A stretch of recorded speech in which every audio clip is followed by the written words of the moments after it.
Thank you guys all for being here with us throughout this entire, experience. These past 16 months have been hell. Oh, we love you, baby girl. Your mommy and your daddy, we love you. I'm just like without words. We have finally got to this place.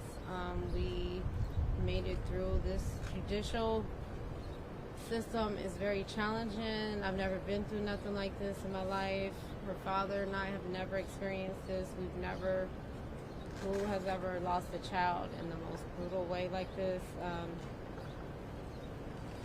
We have been just walking in, I know I have been walking through my baby's spirit throughout this whole process to get her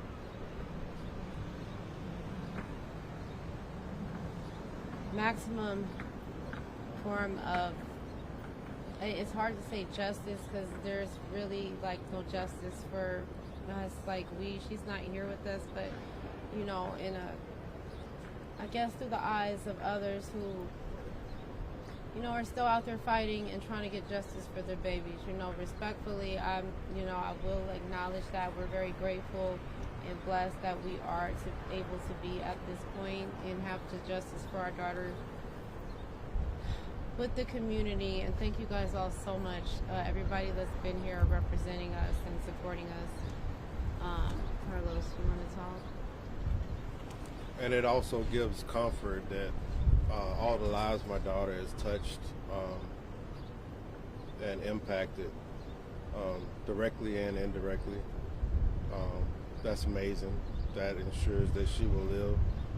Her spirit keeps going. So that provides some comfort in the midst of all of this.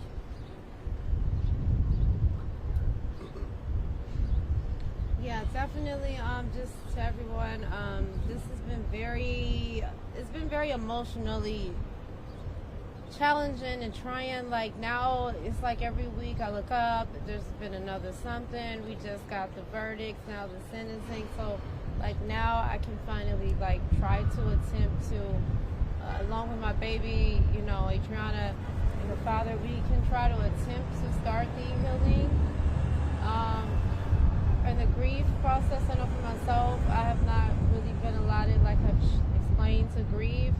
So, like, just respectfully, I did just want to make there's been some things going on. Oh, and thank you, Representative Stubbs is here again.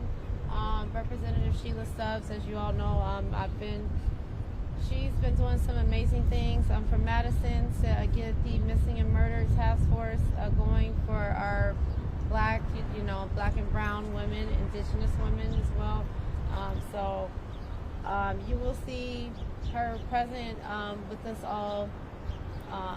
You will see me present with her in the future as I'm continuing to work through Sade's light, her life, her legacy, with being able to do things and make sure that this doesn't happen to anyone else. We don't want this to happen to no other family. What has happened to us. Just continue. Like I say, follow us. Through the foundation. You guys know I'm working on a few things, implementing several things. I really don't want to dwell into everything today. I just want to kind of take today to be calm, peaceful, be with my family. I do a lot of interviews, as you all know. It's been pretty exhausting and overwhelming. Please do respect not only myself and my family, but just crime victims' families, as I've been maneuvering and engaging other crime victim families and starting to slowly be able to support and work with other crime families, which I'll be doing through the foundation. It's very, be very, words, people say a lot of things about words, but there's a lot of disrespect and there's a lot of rude things on the media, different types of stuff. Be careful what you put out. Like I said last time, the energy that a lot of people put out pay attention to it, because karma does exist, and you don't want to put that out onto other, crime victim families. They're going through enough trauma that they don't have to be attacked. There is some information going around also about someone's writing a book. I don't even have her profile picture pulled up.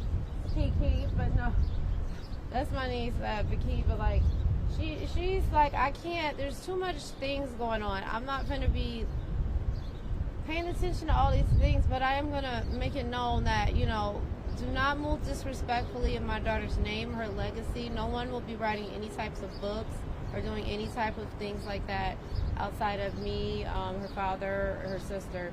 We are the family. No one will be moving ahead of us. If I do catch you doing something like that, you will be added to the list to people to go to my attorney. It's just some little messy stuff going on the past couple of days with Arthur writing a book on my daughter. Like, that is just one of the disrespectful things.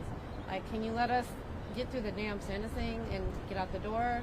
And can we have a moment to grieve before people are talking about writing books and stuff? So be respectful of crime victims like that. Families, they're mourning, they're grieving, they're trying to get justice for their children at the same time. But they already have to deal with the criminal justice system and the layers, and trying to advocate for their kids and learning things. This is hard. This is the hardest thing I've ever done, and any parent can imagine. So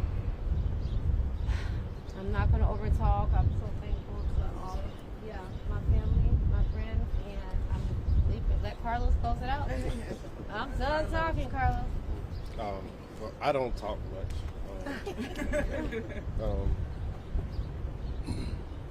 I do appreciate the city of Milwaukee, because they have shown my daughter a lot of love throughout all of this. I do not want any parent to ever go through what we have to endure on a daily basis. That's the goal, because no parent should have to go through a tragedy like this. To live a daily nightmare.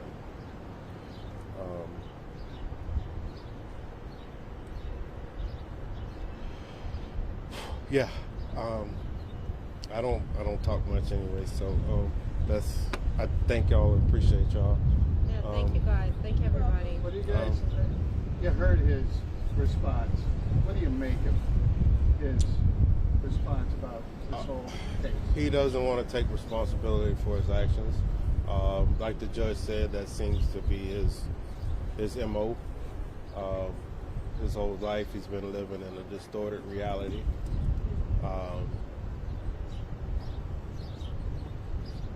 He shows no remorse. It's no remorse. He faked, said he was apologizing, but then right after that he turns around and, but I'm not admitting to what I did still, but I didn't do it. Like, I don't have time. We don't. Yeah, it's like Jeffrey Dahmer didn't have a felony before he got caught. There's no precedent to what makes a person this type of person.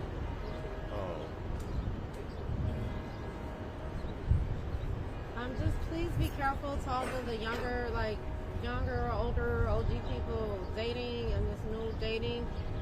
Just be careful and cautious of who we don't never know who people are. They claim to be, especially they move.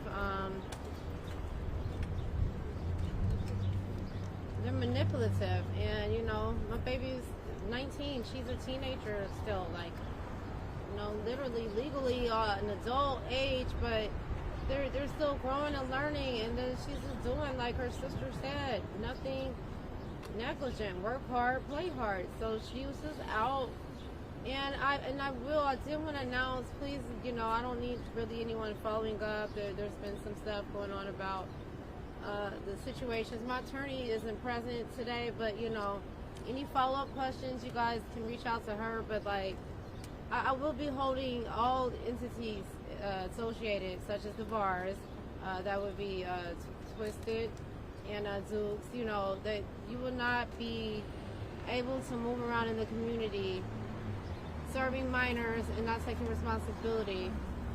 This is nothing is about monetary. Nothing is about monetary, but everyone will be held accountable. So I will be, following up with some of those things to address any types of bars that are currently still doing it. You need to stop it because you will have your license revoked, and I will make sure of it. Anything related to Sade with the negligent behavior, I'm going to make sure of that.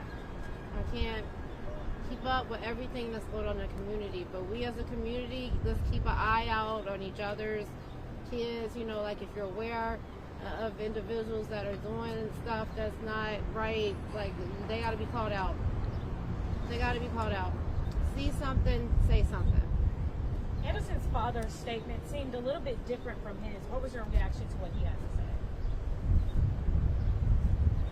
Well, he still didn't take. He kind of apologized without taking responsibility for his son's behavior. Trying to play level ground. It's evident of what his son has done, and I get it. That's your son. You also, there's love regardless. It's family, but I feel like it's supportive instead of accountability, and it should be more. He should be holding his son accountable instead of just being supportive in this situation. Ms. Scarborough, you respectfully asked Anderson to reveal where your daughter's crown is. Her head is still missing. How difficult was that, and are you still holding on to hope to finally get that closure? It was very difficult even speaking, being in the same room with that devil and his devil family. At this point, we've been respectfully requesting, and I'm not about to beg no devil bitch. I mean, like, excuse my language, but I'm to a point now. I don't honestly think. I mean, I hope and pray. I'm gonna give him that. We hope one day that he'll hope. tell us where the rest of our daughter is. We hope that he will confess. That is our intentions, but I'm not, not gonna spend every, day. He hurt us today. We're not gonna beg. Sade, our baby, she is at peace. She's in heaven. I can feel it. My baby is protected. She's in an angelic place now. I can feel it. At the same time, though, just the way that the devil did our baby's body, disrespectfully, it will never be taken out of our vision. The pictures that everybody in the community had to watch with us, like these are so traumatic. Like there's no form of therapy or nothing that is going to remove this pain that we are very progressive in our lives. What about all the wonderful things?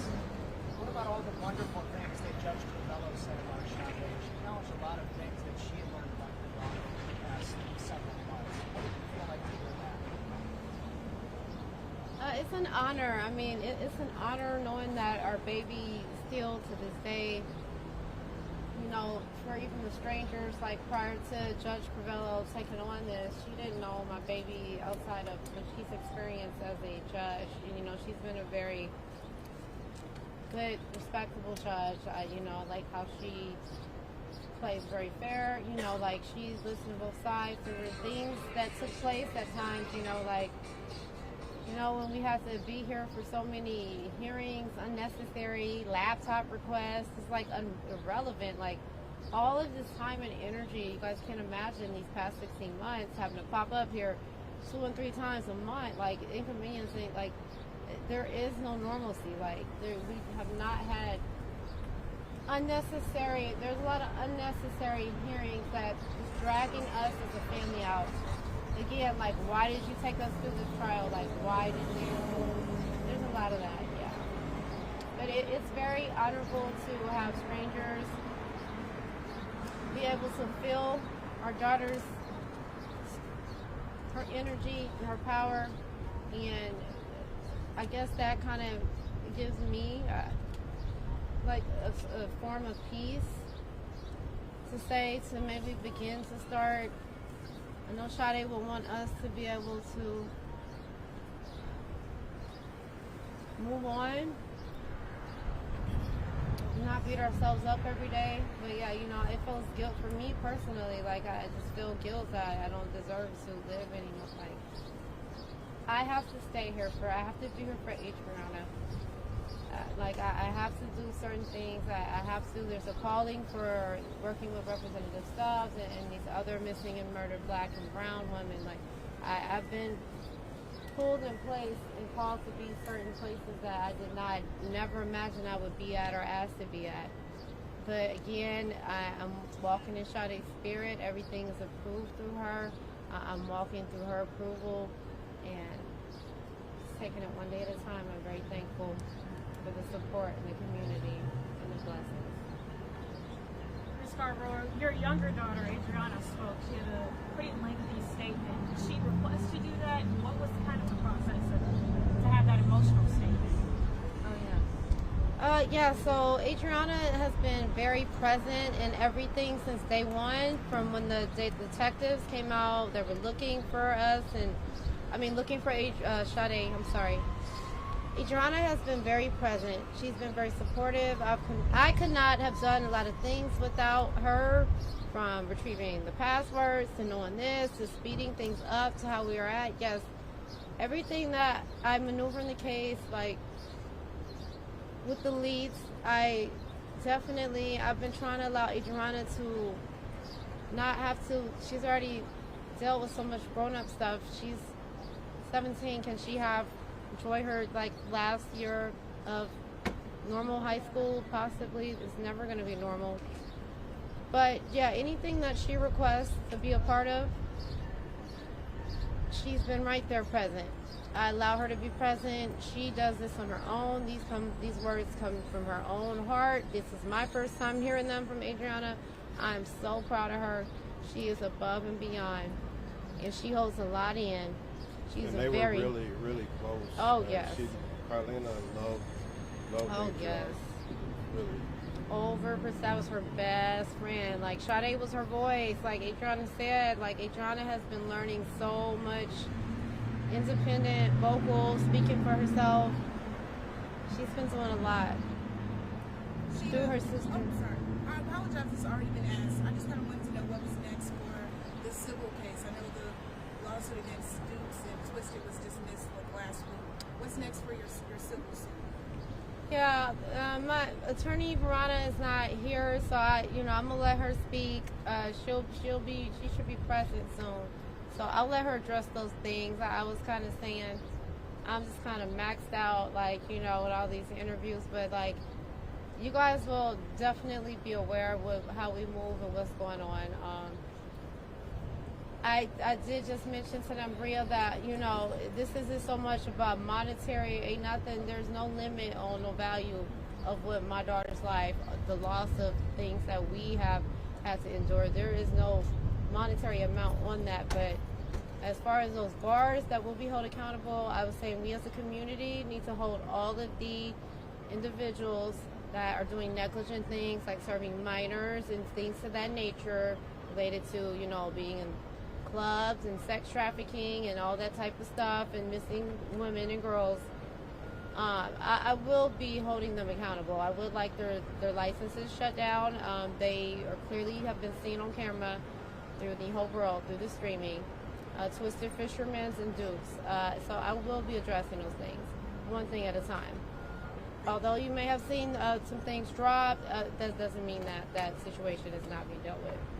And Carlos, I saw a moment after your big impact statement where you looked Maxwell Anderson in his eyes as you were leaving out of the courtroom. What did you see when you looked at him?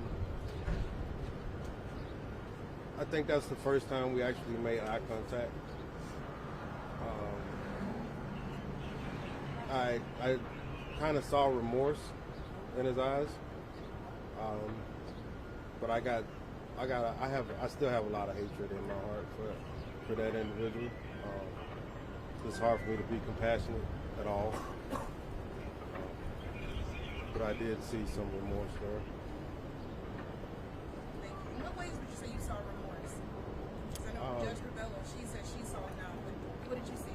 Well, I read people, and the eyes are the windows to the soul. So, I even though he didn't say anything verbally, I still saw it there in the background. But he's still a monster, regardless.